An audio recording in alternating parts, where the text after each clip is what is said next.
Naalala niyo pa ba yung time na wala pang G-App? Kasi alam niyo yung G-App, parang 2018 ko lang yan na-discover. Ganun. Pero back then, hindi pa rin talaga ako masyadong nag-active sa G-App kasi hindi pa ako ganun ka-confident. Anyway, before, kung naaalala nyo, titig-titigan lang, di ba? Walang mga G-App na mag-meet. Hindi mo alam kung saan may bakla. So may kwento ako.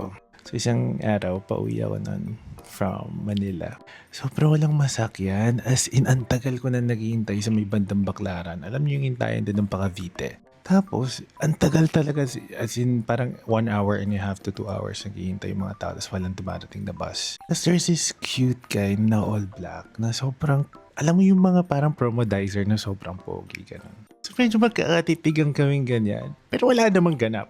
Tapos, abang na ulit kami, gano'n. Pero biglang magkakatinginan ulit. Eh ako noon, matapang naman ako. Nakikitigin talaga ako ng bongga, gano'n. Tapos later on, if I can remember this correctly, lumapit ako ng very light. Kunwari doon ako mag-aabang. So ganyan ang mga datingan dati. Lapit ako doon. So parang ako naman doon ako aabang, ganyan. Tapos na. Char.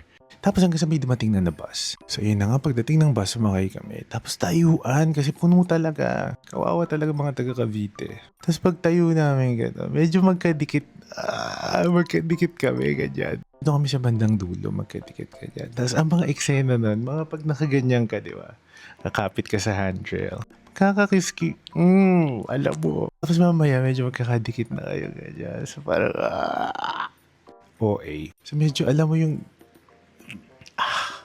init, ang init ng aircon. Kasi mo alam kung ano ba to ginagawa natin, te. Tapos hindi talaga siya, like back then, hindi mo din talaga alam minsan kung sino yung bading. Hanggang sa medyo pag nagkakabungguan, di ba, parang magkakadikit kayo ganyan. Tapos parang, ay sorry.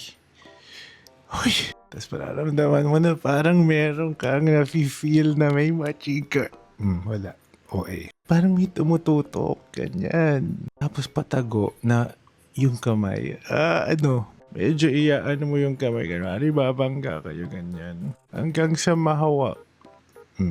Hanggang sa mahawakan mo na yung santo. Tapos parang, ay, mali. Pero ito yung challenge talaga noon. Like, people look at you differently if they see you doing something like weird.